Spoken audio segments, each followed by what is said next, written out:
আস্বাদন করব গৌর কথা। আজ হেমশয়ে অতি গোরা অতি গোরা সুমধুর হাসথরা সুমধুর হাসধরা জগজনর নয়নয়ানন্দ নয়নয়ানন্দে। আমা এই যে বৈষ্ণব মহাজনেরা বললেন হেমশয়ে অতি গড়া। হেম মানে কি গো? হেম মানে জানা আছে কি বলুন তো? হেম মানে হলো সোনা। সোনার অনেক নাম। হেম মানে সোনা, হটক মানে সোনা, কাঞ্চন মানে সোনা। এখানে বৈষ্ণব মহাজনেরা বললেন হেম শয়ে, শয়ে মানে থেকেও বাঁচেও। হেম শয়ে অতি গোড়া মানে সোনার চেয়েও আমার গৌর হরে সুমধুর হাসতরা, অর্থাৎ আমার মহাপ্রভুর হাসিটা এতটাই সুমধুর যেটা দেখে জগজনার নয়ন আনন্দ, মানে নয়ন দর্শন করে এই জগজনার আনন্দ। শুধু তাই নয়, ওই যে মিষ্টির দোকানে দেখবেন এক রকমের মিষ্টি পাওয়া যায়, যে মিষ্টিটা দেখতে পুতুলের মতো কিংবা পুতুলের মতো আকৃতি করে মিষ্টি তৈরি করে বিক্রি হয় না বাজারে। তা দেখবেন ওই মিষ্টিটা আপনি যেদিকটাই বদনে দেবেন, মানে যেদিকটাই খাওয়ার জন্য বদনে দেবেন, যেদিকেই কামড়াবেন, তার হাতটাও যদি বদনে দেন সেটাও মিষ্টি, মাথাটাও যদি দেন সেটাও মিষ্টি, চরণটাও দেন সেটাও মিষ্টি। মানে সেই পুতুলটার আপনি যেদিকটাই বদনে দেবেন সেটাই মিষ্টি। ঠিক তদ্রূপ আমার মহাপ্রভু আপনি সর্ব অঙ্গের যেদিক পানে তাকাবেন, মানে যেদিকেই তাকাবেন সেদিকেই শুধু প্রেম ঘন ঘন। তাই বৈষ্ণব মহাজন কি বলছে? অগো প্রীতি মূরতি কি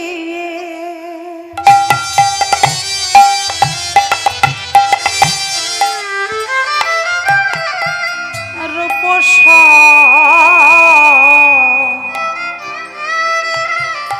সর্বধর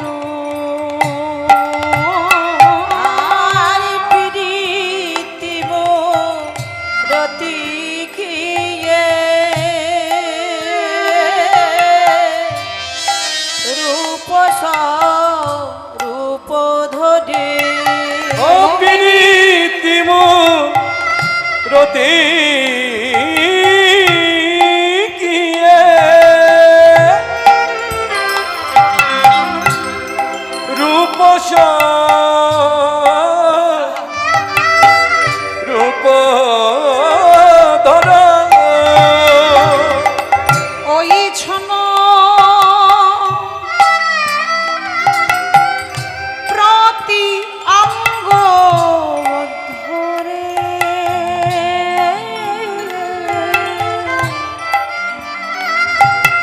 দেখো ওই ছন প্রতি অঙ্গ ও গই চন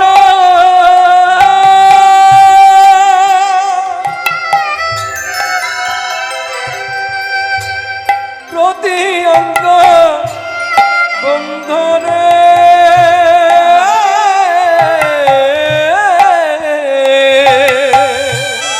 ওই ছন ওই ছন প্রতি অঙ্গ বন্ধ আর ওই ছন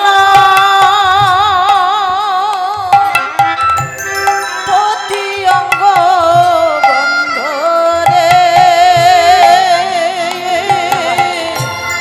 ওই ছন প্রতি অঙ্গ বন্ধ।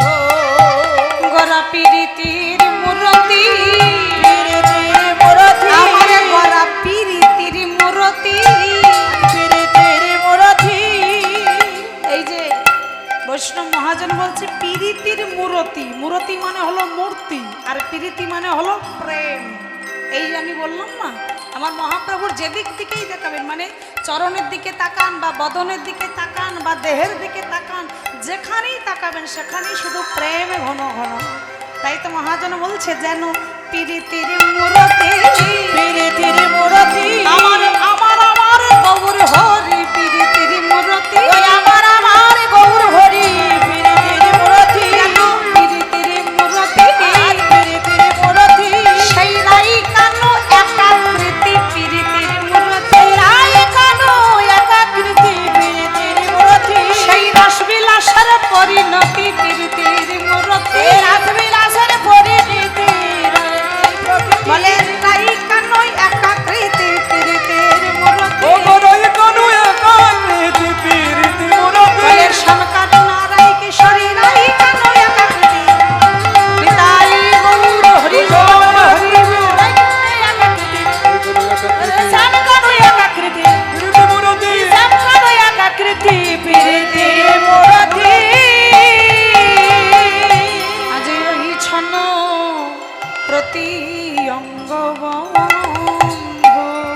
মহাজন মহাপ্রভুর ভাব দর্শন করছে যে আমার মহাপ্রভু যেন প্রীতির মূর্তি।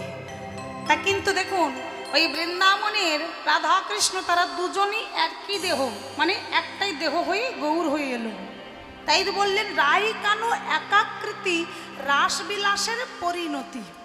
মানে ওই যে রাসবিলাসের অন্তে দুজনে নিকুঞ্জ নিবৃতে কুঞ্জবিলাসের মধ্যে ঘুমিয়েছিলেন, আর কুস্বপ্ন দেখে রাজরানী বলেছিল বধূ আমি একটা খারাপ স্বপ্ন দেখেছি। আর তখনই গোবিন্দ বলেছিল যে রূপ দেখেছো, যাকে তুমি দেখেছো সে আর কেউ না, সেটা হলাম আমি, আর ওই রূপ নিয়ে আমি যাবো কলিযুগে। অর্থাৎ দুটি দেহ এক হয়ে গৌর হয়ে এলো এই সোনার মদিনায়।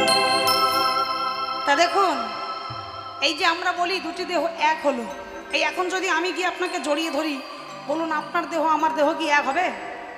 হবে না।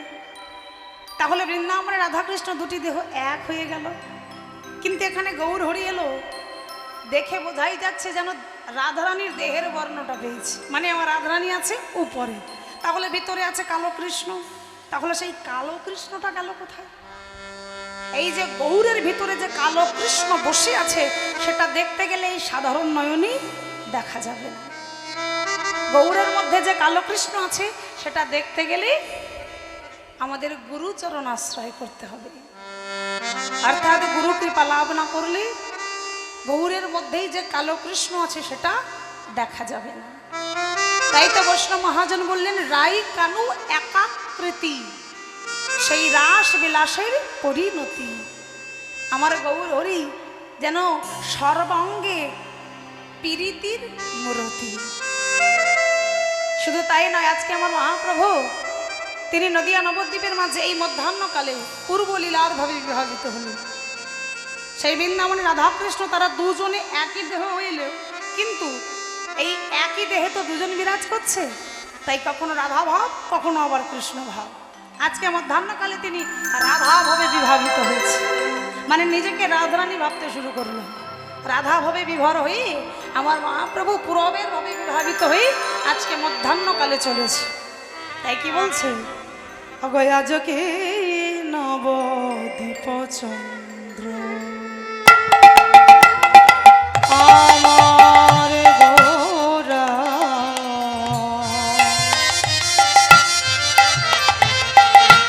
আজকে নবদ্বীপ রাজকীয় নবদ্বীপ চন্দ্র কামিনী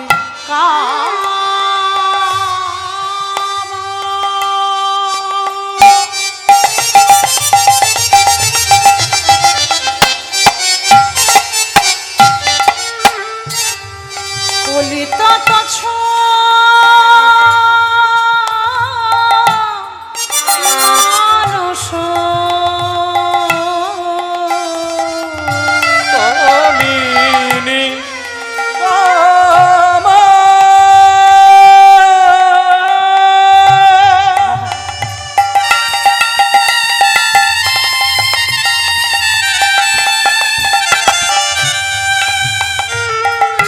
কলিত তছু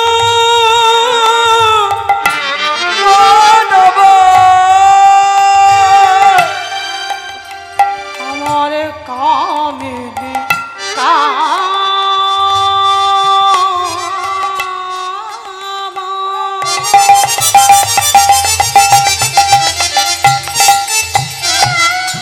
কলিতা তছ মানস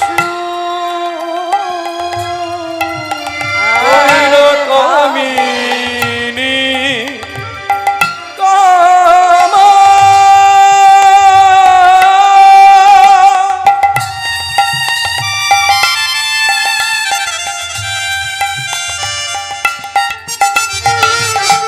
কলিত তছু মানুষ দেখো গতি আছো। মহাপ্রভু যাচ্ছে ব্রজভাবে বিভার হয়ে, আজ অষ্টসাত্ত্বিক ভাবের হৃদয় হয়েছে। তাই আমার মহাপ্রভু যাচ্ছে কেমন ভাবে গো, গতি অছু গজ জেনে মন্দ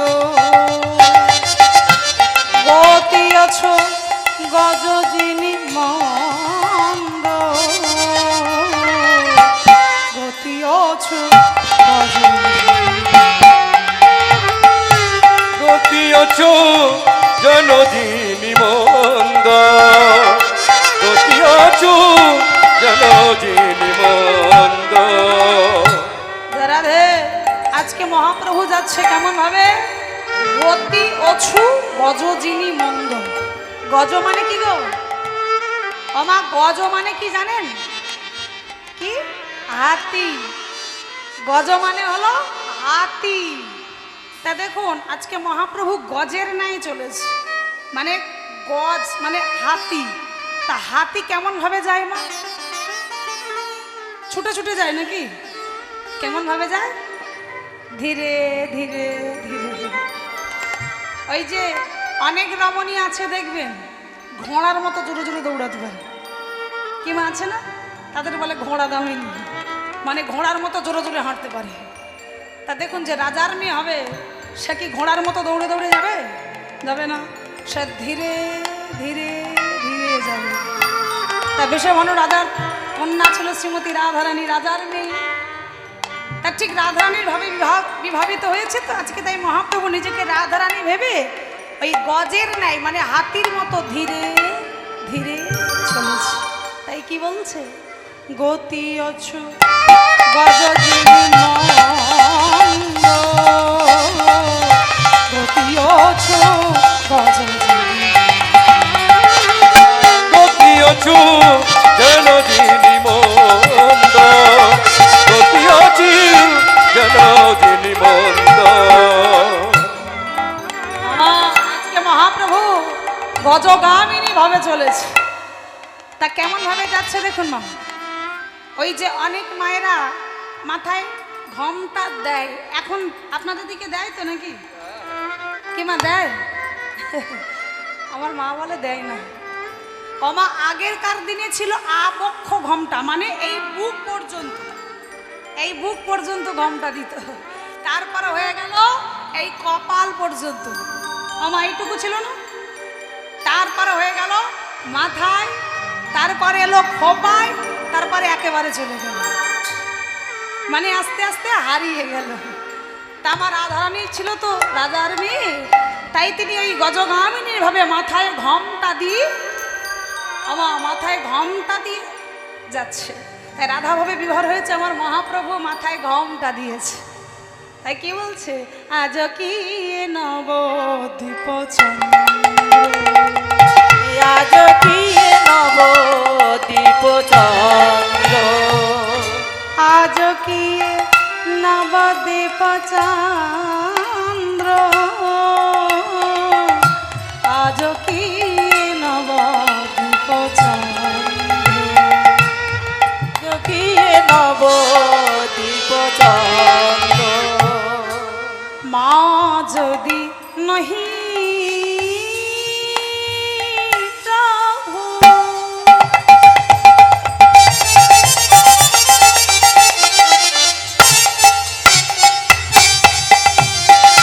বসনে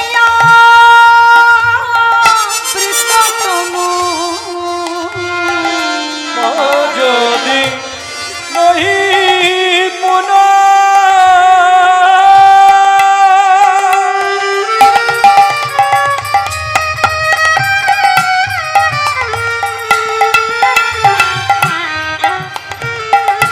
বসনে বিবৃত তনু, আরে মা যদি নহে প্রভু,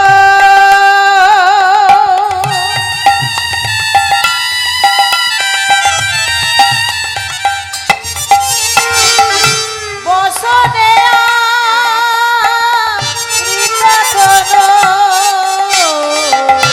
কহ তহি যবস, কহ তহি কতই ভূত শোনো, কতই কশপ যম। আজকে মহাপ্রভু মাথায় ঘোমটা দিয়ে চলেছে সবাইকে ডাকতে ডাকতে। ও নিত্যানন্দ, ও অদ্বৈত, ও শ্রীমান, বলি আমি সূর্য পূজা করতে যাব, সূর্য পূজা করিতে যাব, আমি সূর্য পূজা করতে যাব, আমি সূর্য পূজা করতে যাব। আবার ব্রজ ভাবে বিভোর হয়ে বলে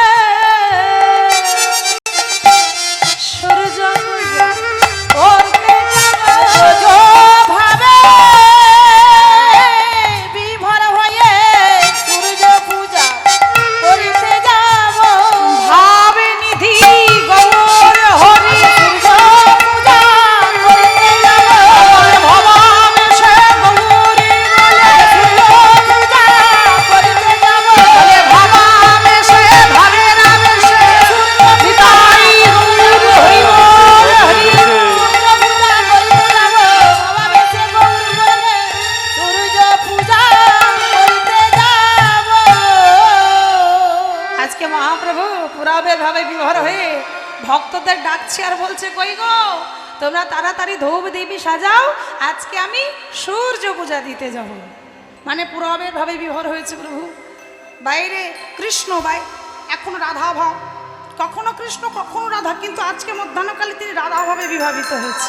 মানে নিজেকে রাধারানী ভেবে মাথায় ঘোমটা দিয়ে, এই যে সারা দেহে রাধার মতো করে সুন্দর করে বসন দিয়ে জড়িয়ে নিয়েছে মা, মাথায় ঘোমটা দিয়েছে।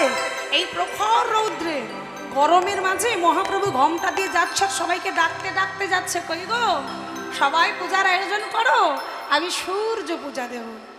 তা দেখুন, এই যে গরমের মধ্যে যদি কেউ মাথায় ঘোমটা দেয়, কি মাথার গরম লাগবে না? কি গরম লাগবে তো?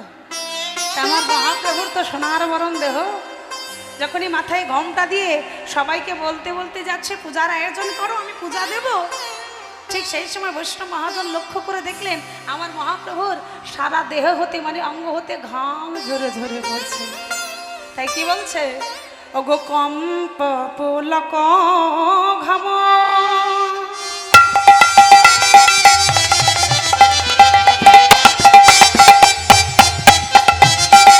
স্বরে ভঙ্গ অনুপম, কম্প পুলক ঘাম,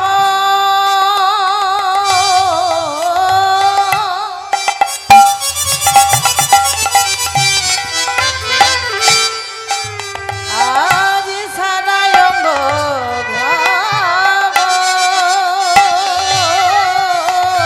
দেখো নয়নহি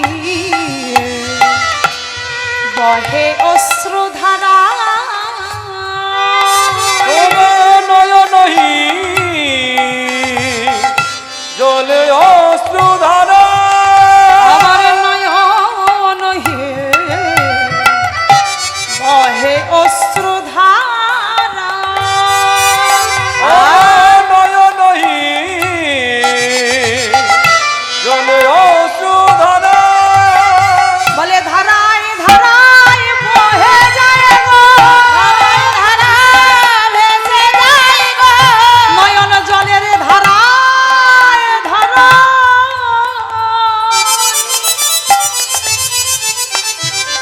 বয়ানে ভেসে যায় গো, আজ ধারায় ধরা,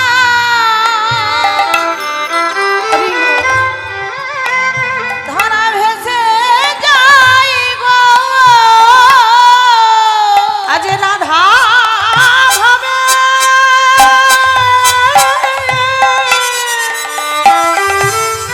বিভোর হয়ে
পুলক ঘাম সরভঙ্গ অনুপম নয়নহি বহে অশ্রুধারায়। আমার মহাপ্রভু মাথায় ঘামটা দিয়ে যাচ্ছে ঠিকই, এই প্রখর রৌদ্রে বদন থেকে ঘাম ঝরে ঝরে পড়ছে। আরো লক্ষ্য করে দিয়ে কি দেখছে না, আমার মহাপ্রভুর চোখ থেকে অশ্রুধারা বিগলিত হচ্ছে। মানে আজকে তিনি নিজেকে রাধারানী ভাবছে, আর রাধা ভাবে বিভোর হই, আর রাধার ভাবে ভাবিত হই তিনি আজকে ক্রন্দন করছেন, মানে কাঁদছে। তা মহাপ্রভুর এমন ভাব দেখে পদকর্ত বলছে, আমার গৌরের এমন ভাব কেন হয়েছে জানো? কেননা বৃন্দাবন রাধারানীকে তো বাদিনীর ঘরে বাস করতে হয়েছে। কৃষ্ণ বাদিনীর ঘর, সেখান থেকে কৃষ্ণ নাম করতে পারতো না। রাধারানীর বড় কষ্ট ছিল, রাধারানীর বড় যন্ত্রণা ছিল। সেই যন্ত্রণা আজ মহাপ্রভু নিজের মধ্যে যেন অনুভব করতে পারছে। রাধা ভাবে বিভোর হয়েছে কিনা, তাই রাধার কষ্টটাও যেন মহাপ্রভুর হৃদয় প্রকাশ হলো। তাই তো তিনি আজকে যাচ্ছেন বটে, চারিদিক দেখতে দেখতে যাচ্ছে। কি দেখছে? আমার মহাপ্রভু একেবারে ভালো করে মাথায় ঘামটা টেনে নিয়েছে, যাতে মুখ না কেউ দেখতে পায়। ঘামটা টেনে নিয়ে চারিদিক দেখতে দেখতে যাচ্ছে। তাই কি বলছে? ঠিক এমনি ভাবে, মানে বাম দিকে ঘামটাটা টেনে নিয়ে, মানে আড়াল করে এগিয়ে চলেছে। ওগো বাম ভুজই বসনে মুখ ঝাঁপই, বামে ভুজয়ে বসনে মুখ ঝাপই, বামে ভুজয়ে বসনে মুখ ঝাপই, বামই ভুজ বসনে মুখ ঝাপই, আমার বাম ভুজই বসনে মুখ ঝাঁপই। এত ঘামটা দিয়ে সব খুলছে না, ঘামটার ভেতর থেকে দেখছে কিভাবে জানো? বাম নয়নে ঘন নয়নে ঘন চাই গো, বাম নয়নে ঘন চাই গো, বাম নয়নে ঘন চাই গো। মানে ঘামটা টেনে নিয়ে বাম দিক থেকে ঘামটা তুলে, মানে আগেকার দিনে ঘামটা যে দিত আবক্ষ, ঘামটা থেকে দেখবার নিয়ম ছিল ওই বাম দিক থেকে ঘামটা একটু তুলে দেখতে হতো, সরাসরি খুলে দেখতো না। মানে ঘামটা থাকবে বাম দিক থেকে, বাম নয়নে দেখবে। তা আমার মহাপ্রভু তো রাধাভাবে বিভার হয়েছে, তাই দেখছে বাম ভুজই বসনে মুখ ঝাঁপই, বাম নয়নে ঘন ঘন চাই। কি চাই? আমার কি দেখছে? দেখে কেউ দেখলো নাকি গো, দেখিল নাকি গো, দেখলো নাকি গো, দেখিল নাকি গো। আরে রাস্তা দিয়ে যদি কেউ ঘামটা দিয়ে হেঁটে যায়, কি মা সবাই দেখে না? তা মহাপ্রভু তবুও বলছে কেউ দেখলো নাকি গো, দেখিল নাকি গো, দেখলো নাকি গো। দেখিল নাকি গো। কেন বলছে? কারণ সবার কথা বলছে না, ওই বাদিনী গণে তারা দেখলো নাকি গো, ওই বাদিনী গণে তারা দেখলো নাকি গো, ওই বাদিনী গণে তারা দেখলো নাকি গো। ওই বাদিনী গণে তারা দেখলো নাকি গো। মানে যারা কৃষ্ণ বাদিনী তারা দেখলো কিনা সেটাই দেখছে, যে কেউ দেখলো কিনা ওই কৃষ্ণ বাদিনীগণ তারা কি কেউ দেখলো? তাই প্রভু আমার চারিদিকে দেখতে দেখতে দেখতে দেখতে এগিয়ে চলল। তা দেখুন মা, এটা দেখে পদকর্তা বলছে, প্রভু এই জগৎ সংসারে যে যেন তোমার চরণ আশ্রয় করে তার কি জীবনে কোনো দুঃখ কষ্ট থাকে গো? থাকে না। কেননা যে জীবনে হরিনাম কৃষ্ণ নাম বদনে নেয় না, সে যদি একবার কর্ণদ্বার দিয়ে তার হরিনাম কৃষ্ণ নাম আস্বাদন করতে পারে, যদি একবার তার কর্ণে প্রবেশ করতে পারে, এই নামের একটা নিজস্ব দৈহিক শক্তি। মানে যেমন দেখবেন আগুনের একটা নিজস্ব দৈহিক ক্ষমতা, আপনি হেলায় হোক অবহেলায় হোক হাত যদি আগুনে দেন, হাত কিন্তু পুড়বে। কি মা, পুড়বে না? আগুন কি বলবে না ও ভুল করে দিয়েছে থাক পড়াবো না? কি মা বলে? বলে না। এটা আগুনের নিজস্ব ক্ষমতা, আপনি আগুনে হাত দিলেই আপনার হাত পুড়বে। ঠিক তদ্রূপ এই নামের একটা নিজস্ব দৈহিক শক্তি, আপনি হেলায় হোক অবহেলায় হোক নামে যদি কর্ণদ্বারে প্রবেশ করে, নামের কার্য কিন্তু একদিন না একদিন ফলবেই। তাই আমার মহাপ্রভু তিনি তো আমাদের ভালো করবার জন্য এসেছে, তাই না? তাই যারা ছিল কৃষ্ণবাদিনী, যারা কখনো কৃষ্ণ নাম মুখে নিত না, আমার মহাপ্রভু দেখে দেখে তাদেরকে দেখে দেখে উচ্চ স্বরে চিৎকার করে নাম গাইতেন। কেন? যাতে আমার এই নামের ধ্বনি ওদের কর্ণদ্বার দিয়ে প্রবেশ করে ওদের মন প্রাণ জুড়িয়ে যায়, ওদের দেহ এবং মনের পরিবর্তন আসে। যে জীবনেও নাম নেয় না, নাম শুনতে শুনতে একদিন সে হরিবোল, অর্থাৎ এটা হলো নামের শক্তি। তাই বলছে পদকর্তা পাশ থেকে বলছে, প্রভু এ জগতে তুমি তো সবাইকে পার করে দিয়েছো। আমার মহাপ্রভুর কাছে কোনো জাতপাতের বিচার নেই, কে জড়ো, কে অন্ধ, কে উঁচু জাত, কে নিচু জাত, কোনো জাতপাতের ভেদাভেদ নেই। তিনি সবাইকে বিনামূল্যে তার এই নামের বন্যায় পার করে দিলেন। তাদেরকে পদকর্তা বলছে, ও গো এরা ধম হনে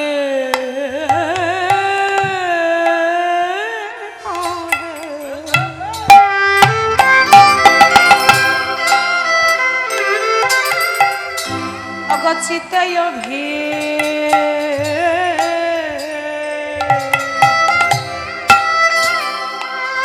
অভিলাষ রাধাম হনে বলে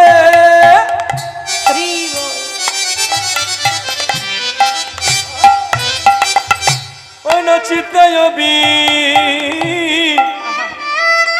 লাশরে সইচহ চরণ যেন পাই গো,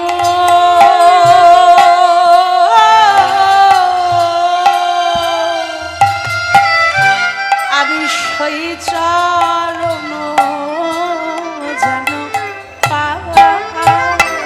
বলে সহিত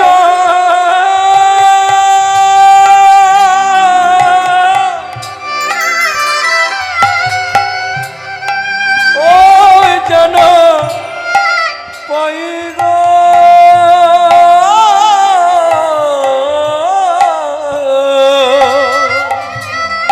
সই চরণ যেন পাই। আমি সেই চরণ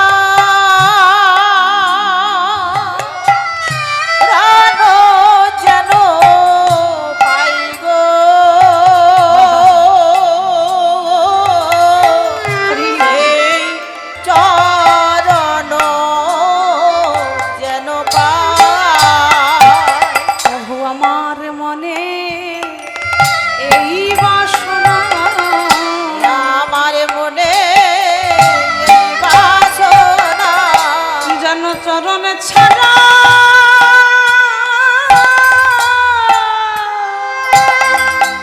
আমায় করুন গো।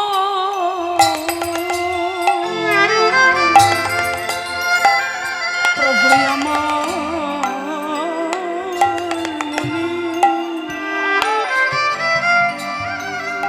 মনে এই বাসনা,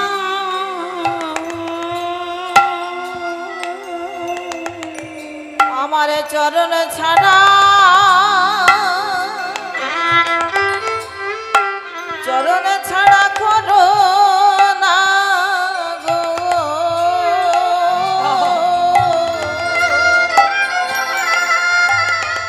প্রভু আমার মনে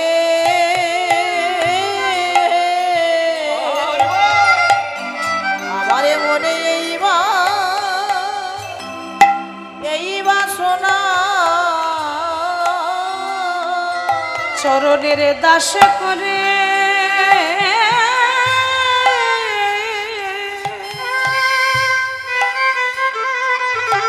আমায় আশ্রয় দিও।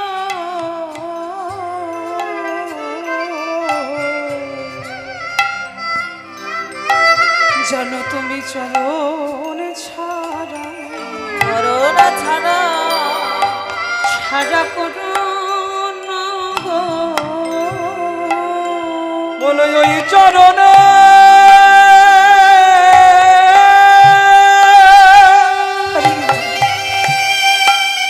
ঠাই দিও, যেন চরণ ছাড়া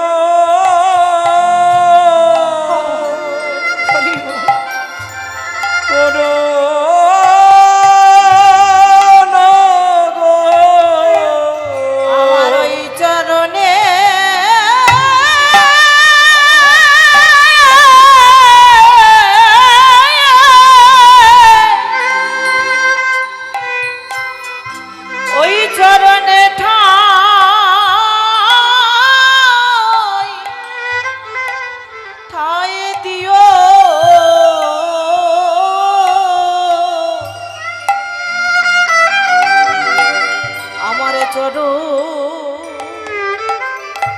চরণ ছাড়া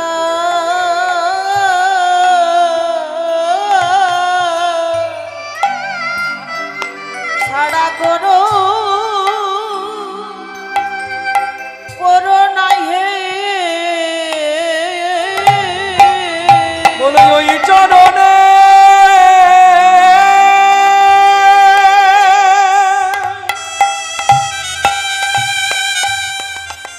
ঠাই দিও তোমার এই চরণে এই নিবেদন আমার চরণ ছাড়া করো না গো তোমার এই চরণে আমার এই নিবেদন চরণ ছাড়া করো না গো বলে ওই চরণে ওই নিবেদন চরণ ছাড়া করো না গো বলে চরণ ছাড়া করো না গো ওই চরণে এই নিবেদন বলে চরণ ছাড়া করো না গো এই চরণে এই বলে নিবেদন চরণ ছাড়া করো না গো চরণে এই নিবেদন তোমার চরণ ছাড়া করো না গো এই চরণে এই নিবেদন চরণ ছাড়া করো না তাই গৌর কৃষ্ণ চরণ করো না চরণে এই নিবেদন চরণ ছাড়া করো না চরণে এই নিবেদন চরণ ছাড়া করো না চরণে এই নিবেদন আমার চরণ ছাড়া ছাড়া করো নাই হে